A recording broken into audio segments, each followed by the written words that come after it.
Hello everyone, start करते हैं आज का लेक्चर। आज का लेक्चर है इलेक्ट्रिक चार्ज एंड फील्ड्स, जो कि फर्स्ट चैप्टर है 12th क्लास का। ये एक फाउंडेशन चैप्टर है, आपको यहीं से स्टार्ट करना है सारी चीज़ें। ठीक है, तो मैं बेस से स्टार्ट करूंगा, बिल्कुल जीरो से। इलेक्ट्रिक चार्ज, इस चैप्टर को देखने के बाद, इस लेक्चर के बाद आप लोगों को आइडिया हो जाएगा इलेक्ट्रिक चार्ज होता क्या है, क्यों वो फोर्सेस लगा रहा है, फील्ड क्या होती है, इलेक्ट्रिक फील्ड, फोर्सेस तो समझ आता है, फील्ड क्या होती है, इलेक्ट्रिक पोटेंशियल क्या होता है, डाइपोल हम क्यों पढ़ रहे हैं स्पेसिफिकली। ठीक है, हम ये चीज़ें सारी डिस्कस करेंगे। बेस से स्टार्ट कर रहा हूँ without wasting any time, start करते हैं। ठीक है, इलेक्ट्रिक चार्ज, तो हमें पता है हमारे आसपास कितनी सारी बॉडीज़ हैं। ठीक है, आप जहाँ बैठे हो आपके आसपास बहुत सारी बॉडीज़ होगी। ठीक है, एंड ये बॉडीज़ अलग अलग एलिमेंट से बनी है, मॉलिक्यूल से बनी है, एटम से बनी है, राइट। कुछ प्योर है, कुछ प्योर नहीं है, राइट, कुछ एलॉयज़ है। अब देखो, बट फंडामेंटल पार्टिकल्स हमें पता है, जब पार्टिकल्स की डिस्कवरी हो रही होगी हम कुछ इसे ऐसे समझते हैं, प्रोटॉन, इलेक्ट्रॉन और न्यूट्रॉन। राइट, मान लो आपके सामने प्रोटॉन, इलेक्ट्रॉन, न्यूट्रॉन रखे हैं। ठीक है, अभी आपको कुछ नहीं पता क्या चार्ज होता क्या है, क्या ये प्रॉपर्टी है। ठीक है, प्रोटॉन, इलेक्ट्रॉन, न्यूट्रॉन, तीन टाइप के पार्टिकल्स हैं। और क्यों है ये पार्टिकल्स? क्योंकि इन्हीं से ये सब कॉन्स्टिट्यूट बन के, एटम बना के, अलग अलग एलिमेंट्स बना के, डिपेंडिंग अपॉन कितने नंबर प्रोटॉन से पूरे यूनिवर्स बन रहा है। ठीक है, अब प्रोटॉन, इलेक्ट्रॉन, न्यूट्रॉन, मान लो पहला केस ले रहा हूं मैं, एक प्रोटॉन था, यहाँ न्यूट्रॉन खड़ा है। ठीक है, दोनों आराम से खड़े थे, ये प्रोटॉन न्यूट्रॉन आपस में दोनों आराम से खड़े थे। इनके आपस में ये कुछ नहीं कर सकते, राइट। आप किसी भी बॉडी को बिना टच करे उस पर फोर्स नहीं लगा सकते। ठीक है, मैं आपको बोलूँ ये पेन रखा है, अगर ये दूर रखा है, मैं इस हाथ से इस पेन को अट्रैक्ट या रिपेल नहीं कर सकता। ठीक है, ऑब्वियस ही चीज़ है। सेकेंड पार्ट में मैं क्या देख रहा हूँ, फिर से एक इलेक्ट्रॉन रखा है, एक न्यूट्रॉन रखा है, ये आपस में आराम से डिस्टेंस में खड़े हैं, दूर दूर आराम से। थर्ड पार्ट में मैं क्या देख रहा हूँ, ध्यान दीजिएगा, एक प्रोटॉन रखा है एंड दूसरा प्रोटॉन रखा है, दोनों को थोड़ा पास लाया जा रहा है एंड दोनों क्या कर रहे हैं, क्या करेंगे दोनों, अट्रैक्ट होंगे या रिपेल होंगे। ये रिपेल हो रहे हैं, अभी आपको कुछ पता नहीं है, बट हमें ये पता चल रहा है ये इन्होंने आपस में एक दूसरे को ना रिपेल कर दिया। अब ये थोड़ा मैजिक सा हो गया, आपस में दो बॉडीज रिपेल कैसे हो सकती है, आपस में दोनों बॉडीज फोर्सेस कैसे लगा सकती है। फोर्थ चीज़ अगर मैं देखूं क्या हो रहा है, एक इलेक्ट्रॉन था, ये दूसरा इलेक्ट्रॉन है। ठीक है, अभी डिस्कवरी चल रही है। इलेक्ट्रॉन इलेक्ट्रॉन आपस में क्या कर रहे हैं, ये भी रिपेल हो रहे हैं। इन्होंने भी दूर से ही एक दूसरे पे फोर्स लगा दिया, जो नॉर्मली हमें नहीं दिखता है, राइट। दिखता है बट अभी हम थोड़ा सा पीछे बात कर रहे हैं। अब जब प्रोटॉन और इलेक्ट्रॉन था, ये दोनों आपस में क्या कर रहे हैं, अट्रैक्ट हो रहे हैं, राइट। ये भी दो पार्टिकल्स थे, ये दोनों आपस में अट्रैक्ट हो रहे हैं, राइट। तो हमें एक चीज तो पता चल गई, क्या पता चला है, एक फोर्स है जो एक बॉडी दूसरे बॉडी में लगाती है। बट ध्यान दीजिएगा, ये न्यूट्रॉन, सर अगर वो फोर्स है तो न्यूट्रॉन और प्रोटॉन के बीच में तो नहीं लग रहा था, इलेक्ट्रॉन और न्यूट्रॉन के बीच में तो नहीं लग रहा था, राइट। तो वो कुछ कुछ बॉडीज है, सारी बॉडीज नहीं है। ये मैं बहुत बेसिक चीज ले रहा हूं, ठीक है, ऐसा एक्चुअली हुआ नहीं था। ठीक है, आपको समझाने के लिए बता रहा हूं। तो सारी बॉडीज एक दूसरे पे फोर्सेस नहीं लगा रही है, कुछ कुछ बॉडीज है। तो प्रोटॉन थी, इलेक्ट्रॉन था, न्यूट्रॉन नहीं था, राइट। तो इलेक्ट्रॉन और प्रोटॉन मैंने अलग से निकाल दिए, ये दोनों अलग थे न्यूट्रॉन से, क्योंकि ये दोनों आपस में फोर्सेस लगा रहे थे, कभी अट्रैक्ट हो जा रहे थे, कभी रिपेल कर रहे थे दूर से विदाउट टचिंग ईच अदर। ठीक है, ये कॉन्टैक्ट फोर्सेस नहीं थे, मतलब नॉन कॉन्टैक्ट था, कोई फोर्स था। तो हमने क्या जाना, हमने क्या कैटेगराइज कर दिया कि ये जो इलेक्ट्रॉन प्रोटॉन है ना, ये चार्ज्ड है। अब चार्ज होता क्या है मुझे नहीं पता, बट ये चार्ज है। और सर न्यूट्रॉन है ना, सर ये न्यूट्रल है, राइट। मतलब ये कोई फोर्स नहीं लगा रहा है, पर इनके पास कुछ ना कुछ प्रॉपर्टी है जो एक दूसरे पे फोर्सेस लगा पा रहे हैं, नॉन कॉन्टैक्ट फोर्स। अब अगर मैं आगे बढ़ूं, मान के चलिए आपके पास एक बॉडी है, राइट। इस पे 11 प्रोटॉन है, 11 इलेक्ट्रॉन है, कुछ न्यूट्रॉन्स भी होंगे, पर न्यूट्रॉन्स की बात हम नहीं करें क्योंकि उसका कुछ भी कॉन्ट्रीब्यूशन नहीं है। 11 प्रोटॉन्स, 11 इलेक्ट्रॉन्स है। अब ये बॉडी थी, अब इसमें भी प्रोटॉन इलेक्ट्रॉन है, राइट। मान लो ये बॉडी ए है, एक दूसरी बॉडी है, रेड कलर से बना देते हैं, इसमें 12 प्रोटॉन्स, 12 इलेक्ट्रॉन्स है, बी बॉडी है। अब सर आपने बोला था इलेक्ट्रॉन प्रोटॉन एक दूसरे पे फोर्सेस लगा रहे हैं, बट ये दोनों बॉडीज एक दूसरे पे फोर्सेस नहीं लगा रही है, राइट ये दोनों बॉडीज क्या होनी चाहिए, अट्रैक्ट या रिपेल होनी चाहिए, बट दोनों बॉडीज एक दूसरे पे फोर्सेस नहीं लगा रही। इसका मतलब ये बॉडी जो आपने ए बॉडी बनाई है ना सर, ये चार्ज नहीं है, this is not charged, this is not charge. Sir B body is also not charged, right B body is also not charged. But अगर मैं क्या करूं, ये जो ए बॉडी थी ना, ध्यान से देना देखना, ए बॉडी से मैंने क्या किया, एक इलेक्ट्रॉन इसको दे दिया तो इस पर 12 इलेक्ट्रॉन्स हो गए, ध्यान से सुनना। और दूसरी बॉडी से मैंने क्या करा, इसको एक प्रोटॉन दे दिया तो इस पर 13 प्रोटॉन्स हो गए। अब हमने देखा ये बॉडी एक दूसरे पे फोर्स लगा रही थी, ठीक है, ये बॉडी एक दूसरे पे फोर्स लगा रही थी और वो वही फोर्स है, नॉन कॉन्टैक्ट फोर्स। अब ये बॉडी चार्ज हो गई, तो हमें एक चीज तो समझ आई, जितना इलेक्ट्रॉन का चार्ज है ना उतना ही प्रोटॉन का भी चार्ज है। अब साइन कन्वेंशन के लिए हमने ये ले लिया भाई, इलेक्ट्रॉन को नेगेटिव मान लेते हैं, प्रोटॉन को पॉजिटिव, किसी ना एक को कुछ ना कुछ तो मानना था, तो मान के चलते इलेक्ट्रॉन मैंने नेगेटिव एक चार्ज बोल दिया, प्रोटॉन पॉजिटिव चार्ज बोल दिया, राइट दोनों एक दूसरे को क्या करेंगे, अगर हमने देखा नेगेटिव वाला जब पॉजिटिव के साथ रहता है ना सर, ऑपोजिट वाला वो अट्रैक्ट करते हैं, राइट और नेगेटिव वाले के साथ इलेक्ट्रॉन रिपेल करेंगे, प्रोटॉन प्रोटॉन भी रिपेल करेंगे। तो एक चीज तो हमें इन बॉडीज के बारे में धीरे धीरे पता चल रही थी, क्या कि लाइक चार्जेस रिपेल हो रहे थे, अनलाइक चार्जेस अट्रैक्ट हो रहे थे। फिलहाल हमें इलेक्ट्रॉन प्रोटॉन ही पता है। तो सर इसका मतलब आप ये बोलना चाह रहे हो, अगर मेरे पास कोई बॉडी है, लेट से मेरे पास ये बॉडी है, इसके अंदर सर 100 इलेक्ट्रॉन्स है और 200 प्रोटॉन्स है, राइट 100 इलेक्ट्रॉन्स मतलब 100 negative charge of electron, 200 protons मतलब 200 पॉजिटिव चार्ज ऑफ प्रोटॉन्स। तो ओवरऑल अगर मैं देखूं, अब इस बॉडी को तो मैं एक इलेक्ट्रॉन निकाल के देख नहीं सकता ना, ओवरऑल अगर मैं बॉडी देखूं तो ये बॉडी क्या पॉजिटिवली चार्ज है सर? ऑब्वियस सी बात है, इसमें 100 प्रोटॉन्स एक्स्ट्रा है। जो 100 इलेक्ट्रॉन्स और 100 प्रोटॉन्स तो आपस में एक दूसरे को कैंसिल कर देंगे, क्योंकि उनका मैग्नीट्यूड सेम है, जितना इलेक्ट्रॉन नेगेटिव होता है उतना ही प्रोटॉन पॉजिटिव होता है। तो सर ये बॉडी चार्ज है, यस इट इज चार्ज्ड, ठीक। सर सेकेंड बॉडी है मेरे पास, इसके पास 90 इलेक्ट्रॉन है और 50 प्रोटॉन्स है, ये भी चार्ज्ड है, बट इस टाइम ना सर ये पॉजिटिव चार्ज होगी, it is also charge but it is sorry negative charge. Negative क्यों? इलेक्ट्रॉन ज़्यादा है, और ये वाला पॉजिटिव चार्ज। तो ये देखना तो आ गया हमें, हम एक फंडामेंटल पार्टिकल देख के पता लगा रहे हैं, आयंस देख के भी पता लगा सकते हैं कि ऐसा है। तो हमने थोड़ा बेस की बात कर दी, धीरे अगर मैं आगे बढ़ूँ तो आपको एक चीज़ का अंदाज़ा हो गया होगा, एक बॉडी अगर उस पर चार्ज है अगर, ठीक है, मान लो आप पता लगा सकते हो 100 प्रोटॉन्स 90 इलेक्ट्रॉन्स, तो ये बॉडी चार्ज है। अब ये बॉडी अगर चार्ज है, ये 10 पॉजिटिव चार्ज है, या इसको दूसरे शब्दों में कहूँ तो ये 10 ई चार्ज है। सर ई कहाँ से आया? अरे इसमें 10 प्रोटॉन है ना एक्स्ट्रा, एक प्रोटॉन का चार्ज होता है, एक प्रोटॉन का चार्ज कितना, जितना एक इलेक्ट्रॉन का चार्ज है, उसको मैं अब ई से लिख रहा हूँ बार बार, मैं 10 इंटू चार्ज ऑफ प्रोटॉन नहीं लिखूंगा, ई से लिखूंगा। तो क्या ये सर ई जो है, this is charge of 1 what electron या प्रोटॉन, बोलो बात तो एक ही है, क्योंकि दोनों का चार्ज सेम होता है। इसकी वैल्यू होती है 1.6 इंटू 10⁻⁻19 कूलम। मतलब चार्ज एक फिजिकल क्वांटिटी है जिसको हम क्या कर सकते हैं, मेजर कर सकते हैं। कुछ बॉडी, अब ये तो हमें पता चल गया कुछ बॉडी से चार्ज है, कुछ चार्ज नहीं है, पर एक और चीज़ है, कुछ बहुत ज़्यादा चार्ज होती है, कुछ कम, इनका भी मैग्नीट्यूड है, जैसे हमारा वेट का होता है, जैसे हमारी स्पीड का होता है, ये भी एक मैग्नीट्यूड होता है, इसका वैल्यू होती है चार्ज की, कुछ सिर्फ येस नो नहीं है, राइट। हम ये नहीं बोल सकते एक बॉडी पे वेट है येस, नहीं है नो, निकालते भी है ना, सेम चीज़ यहाँ है।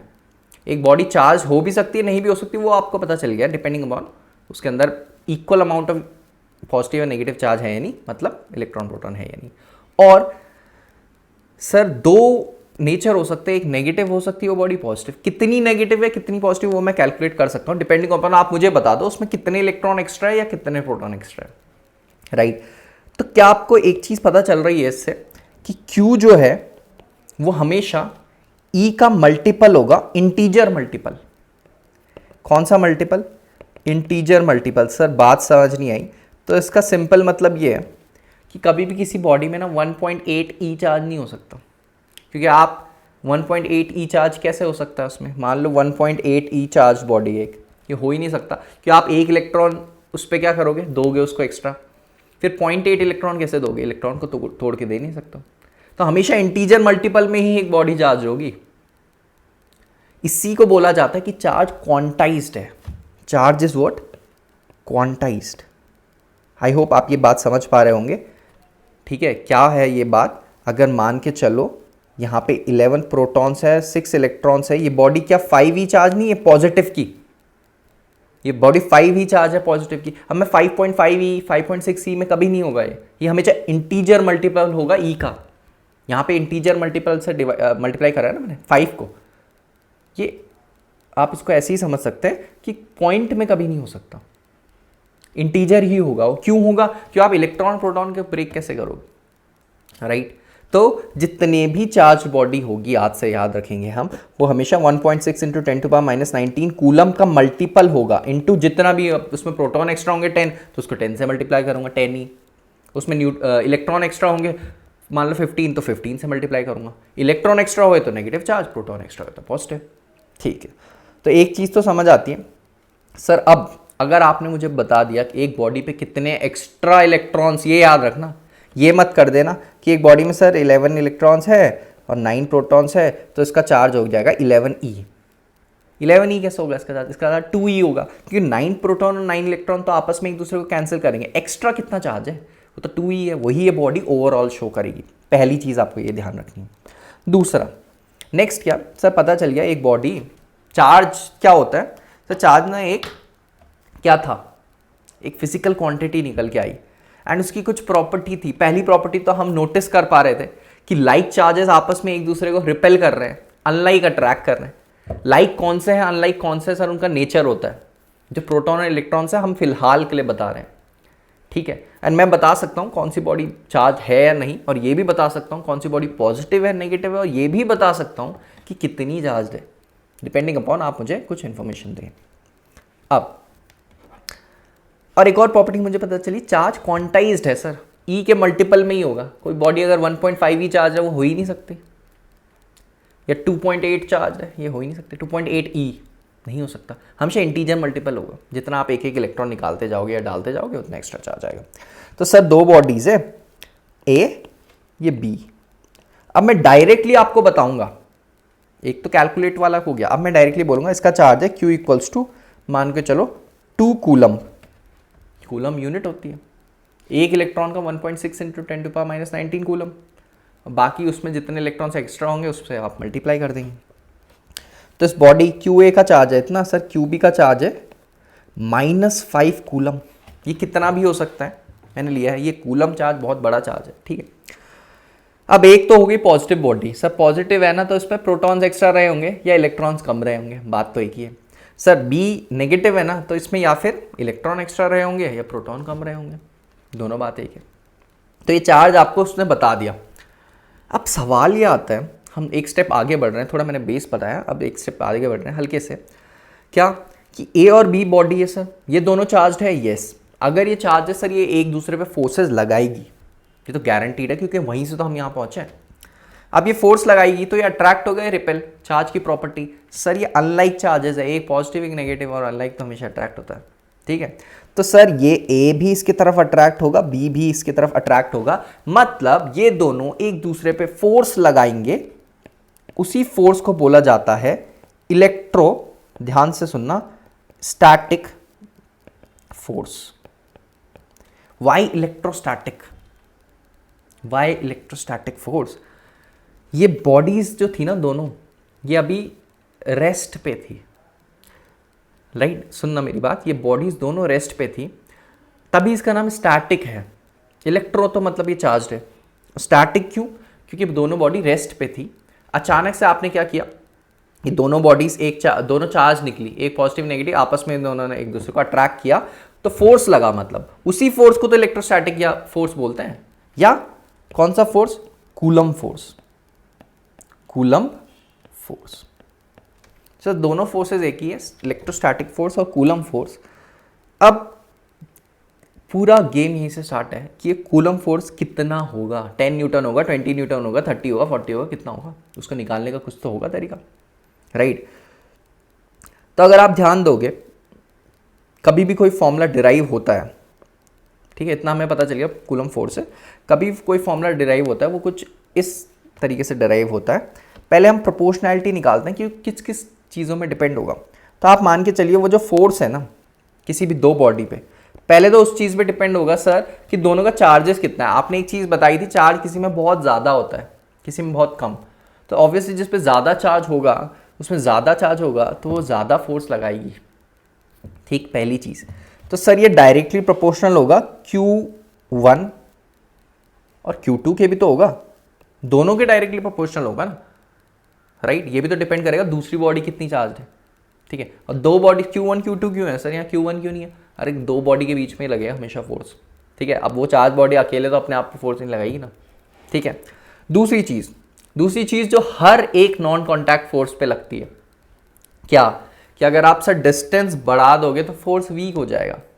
एंड वो जो फोर्स है वो इन्वर्सली प्रोपोर्शनल है डिस्टेंस स्क्वायर। डिस्टेंस को मैं डी से नहीं आर से डिनोट करता हूँ, आर स्क्वायर के। आर मतलब सर अगर आप, ये पहला केस है और ये दूसरा केस है ना, इसमें बहुत दूर दूर रखे हैं तो सबको देख के बता सकते हैं दूसरे वाले में फोर्स कम लगेगा, तो इन्वर्सली प्रोपोर्शनल तभी हुआ ये, और उसके स्क्वायर के इन्वर्सली प्रोपोर्शनल है। ये एक्सपेरिमेंटल डेटा आ गया हमारे पास।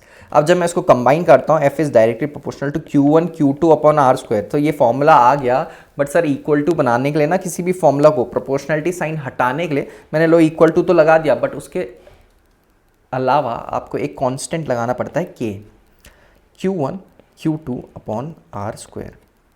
ये हो गया फॉर्मूला किसका,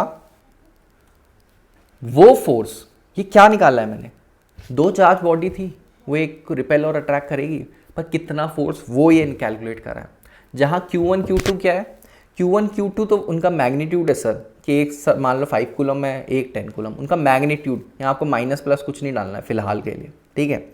सर आर क्या है, आर उन दोनों के बीच का डिस्टेंस है, ठीक है, आर उन दोनों के बीच का डिस्टेंस है। और के क्या है, के कांस्टेंट है, ठीक है, के एक कांस्टेंट है। और इस के की वैल्यू जो होती है ना, वो होती है 1/4 पाई एप्सिलॉन नॉट, ठीक है। के की value sir 1/4 pi epsilon not, जिसको 9 × 10⁹ होता है, बट फिलहाल के लिए हम ऐसे समझेंगे। अब सर एप्सिलॉन नॉट क्या है, अब देखो एप्सिलॉन नॉट समझने के लिए आपको ये समझना होगा कि अब मैंने क्या बताया था, फॉर्मूला हम ऐसे डिराइव करते हैं कि बॉडी किस किस चीज़ पे डिपेंड होती है।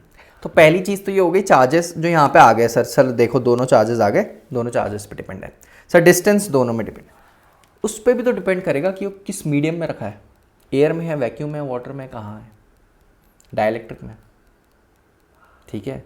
तो एक फोर्स उस चीज़ पे भी डिपेंड करेगा कि वो कहाँ रखा गया है, ठीक है, किस मीडियम में। और वो मीडियम ही जिस फिजिकल क्वांटिटी से हमें पता चलेगा उसको बोलते हैं epsilon, permittivity of a medium, ठीक है, परमिटिविटी ऑफ अ मीडियम। आप इसको अभी ऐसे समझ सकते हैं, ठीक है, इसकी वैल्यू भी होती है, ठीक है, 8.85 × 10⁻12।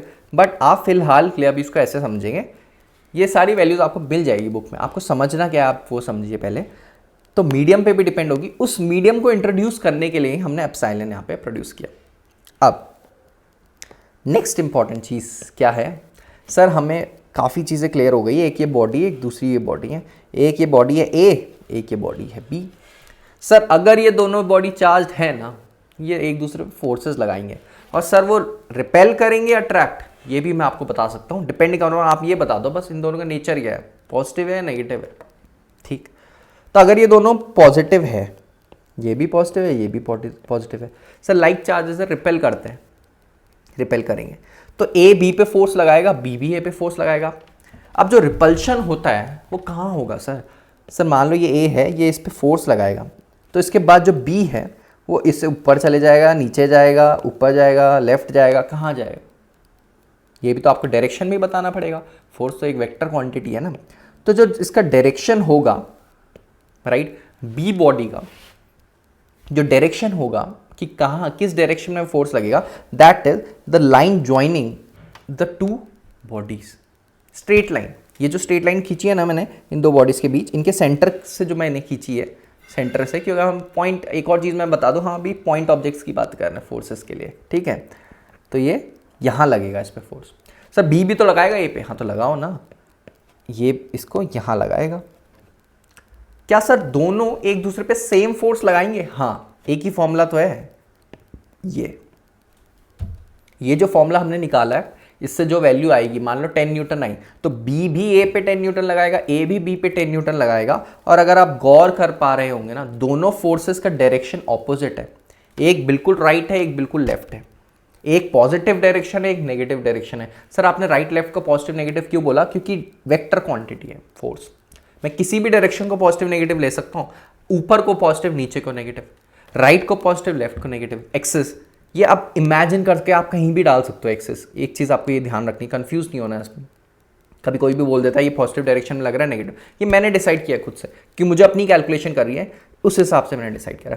तो ये भी sir force F equals to क्या होगा, k Q1 Q2 upon r square. Sir ये भी फोर्स होगा k Q1 Q2 upon r square,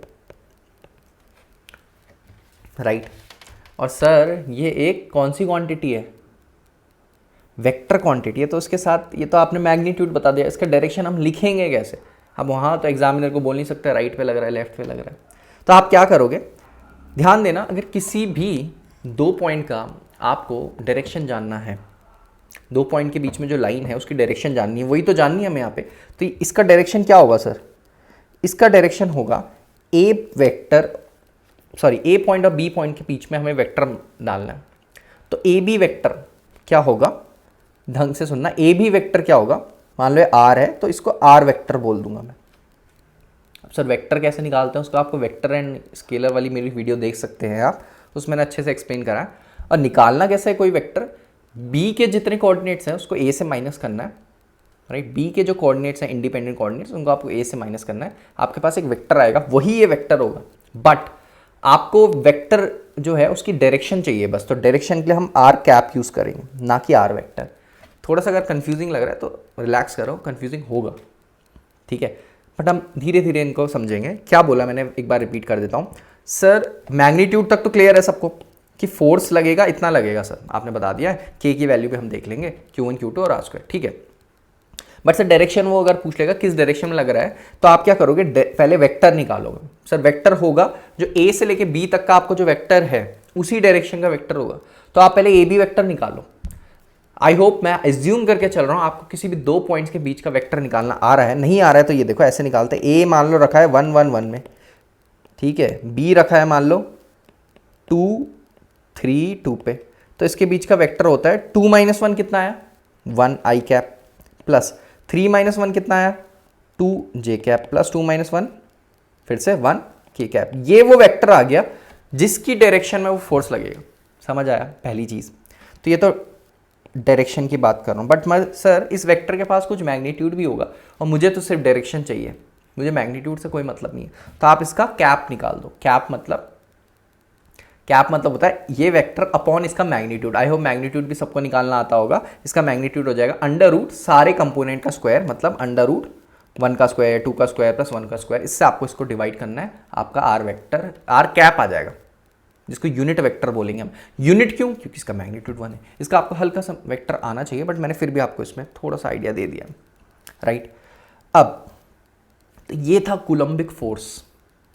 अब आपको इसमें ना कंफ्यूज कभी नहीं होना है। मान लो आपके पास ये बॉडी है और ये बॉडी है और ये एक बॉडी है। ढंग से सुनना मेरी बात अच्छे से, अगर आपने ये सुन लिया तो आपके हर एक क्वेश्चन बनेंगे। ये बॉडी थी Q1, ये बॉडी है Q2, ये बॉडी Q3। आपसे पूछ रहा है क्वेश्चन कि Q2 पे कितना और कहाँ फोर्स लगेगा, कितना और कहाँ फोर्स लगेगा। अब सर Q2 पे दो लोग फोर्स लगाएंगे, Q1 भी लगाएगा Q3 भी लगाएगा। पहली चीज़ तो पहले Q1 जो लगाएगा वो सर ऐसे लगाएगा इस डायरेक्शन में, ये इसी डायरेक्शन में लगाएगा। मैंने बताया था ना ऊपर नीचे राइट लेफ्ट नहीं, the line joining between the two bodies उस डायरेक्शन में लगाएगा। सर Q3 इसका मतलब इस डायरेक्शन में लगाएगा क्या? हाँ। Q1 के वजह से फोर्स F1 लिख लेता हूँ, Q3 की वजह से F2 लिख लेता हूँ। क्या आप F1 F2 निकाल सकते हैं? हाँ sir, K Q1 Q2 upon R square से, डिपेंडिंग अपॉन आप हमें तीनों चार्जेस की वैल्यू दो और सबके बीच का डिस्टेंस देना है। अब जब आप F1 निकालेंगे ना तो डिस्टेंस भी यही R1 लेना, इनके बीच वाला, इसके ये वाला डिस्टेंस मत ले लेना, जो निकाल रहे हो उसी का डिस्टेंस हो गया। आई होप आपको इतनी जानकारी है। अब आपका F1 भी आ गया, F2 भी आ गया, दोनों वेक्टर्स भी आप निकाल लोगे, F1 वेक्टर भी और F2 वेक्टर भी, राइट? आप दोनों वेक्टर्स भी निकाल दोगे। अब जब आप दोनों वेक्टर्स निकाल लोगे, ध्यान दीजिएगा, जब आप दोनों वेक्टर निकाल लोगे उसके बाद आपको उन दोनों को क्या करना है? सॉल्व करना है। आई होप आप दो वेक्टर सॉल्व करना जानते हैं, ठीक है? इसके पास आपके रिजल्टेंट वेक्टर का फॉर्मूला होता है, किसी भी दो वेक्टर को हम एक वेक्टर में बना सकते हैं, उसके लिए रिजल्टेंट फॉर्मूला यूज़ करते हैं, ठीक है? वो आपको पता होना चाहिए। तो आपको एक चीज़ तो समझ आ रही होगी, ठीक है? देखो कंफ्यूज क्या करती है चीज़ें, मैं बताता हूँ आपको। जब भी इलेक्ट्रिक चार्ज आप लोग पढ़ोगे या फोर्सेस पढ़ रहे हो, थोड़ा सा आपको क्या होगा, वेक्टर परेशान करेगा और हल्की सी मैथ्स, वहाँ आपको लगेगा कि थोड़ा सा आप पीछे मत हटना। आपको पहले ये चीज़ें स्ट्रॉन्ग करनी पड़ेगी, उसके बाद आप फिजिक्स पढ़ोगे। फिजिक्स तो सिर्फ इतनी थी क्या, कि एक चार्ज दूसरे चार्ज में फोर्स लगाएगा, इतना फोर्स लगाएगा। अब कैलकुलेशन, सर एक इस डायरेक्शन में लगा रहा है, एक इस डायरेक्शन में, उसको एक बनाना है, ये सब जो है वो कैलकुलेशन है, ठीक है? वो आपको क्वांटिटी कैसे सॉल्व करनी वो है, वो आपको प्रैक्टिस से आएगी, आप क्वेश्चंस उठाओगे तो आएगी, ठीक है? तो इस चीज़ को बोलते हैं प्रिंसिपल ऑफ सुपरपोजिशन। क्या, जो आपको बिना पता लगे मैंने आपको बता दिया क्या होता है प्रिंसिपल ऑफ सुपरपोजिशन, कि कोई भी एक चार्ज है ना, अगर उस पर अगर दो बॉडीज फोर्सेस लगा रही है तो इंडिपेंडेंट लगाएगी। अब ये नहीं होगा सर कि Q1 और Q2 के बीच F1 फोर्स लग रहा है ना, K Q1 Q2 अपन R स्क्वायर, वो Q3 चेंज नहीं कर सकता। पहले भी 10 न्यूटन लगा था, मैं मान लो Q3 को हटा दूं यहाँ से, तो भी वो 10 न्यूटन ही लगाएगा, मतलब इन्फ्लुएंस नहीं होगा वो किसी और चार्ज के। हो सकता है ना ऐसा, मान लो दो बॉडीज है, ये एक दूसरे पे 10 न्यूटन का फोर्स लगा रही है अट्रैक्टिव, मान लो अब तीसरी बॉडी आ गई, तभी भी ये दोनों एक दूसरे को 10 न्यूटन का ही फोर्स लगाएगी। ये होता है प्रिंसिपल ऑफ सुपरपोजिशन, और कुछ नहीं होता, ठीक है? तो आई होप ये थोड़ा सा मैंने इंट्रोडक्शन लेक्चर दिया है किस चीज़ का, इलेक्ट्रिक चार्ज क्या होता है। आई होप आपको ये क्लियर हो गया होगा, कौन सी बॉडी चार्ज है, कितनी चार्ज है, और कूलम फोर्स क्या होता है। कैलकुलेट वाली पार्ट अभी हमने करा नहीं, हम करेंगे। और प्रिंसिपल ऑफ सुपरपोजिशन क्या था, POS, ठीक है? तो फिलहाल के लिए आई होप आपको लेक्चर पसंद आया होगा। अगर आपको पसंद आया प्लीज़ कमेंट करना, रिव्यू देना, ठीक है? कि आपको क्या चेंजेस चाहिए, डिटेल सॉल्यूशन चाहिए या फिर क्वेश्चंस करने हैं, ठीक है? चैप्टर वाइज करना है, कैसे करना है, या कंटिन्यू रखना भी है नहीं, तो आप प्लीज़ कमेंट करके मुझे बताना, राइट? बाकी study hard, take care, bye bye.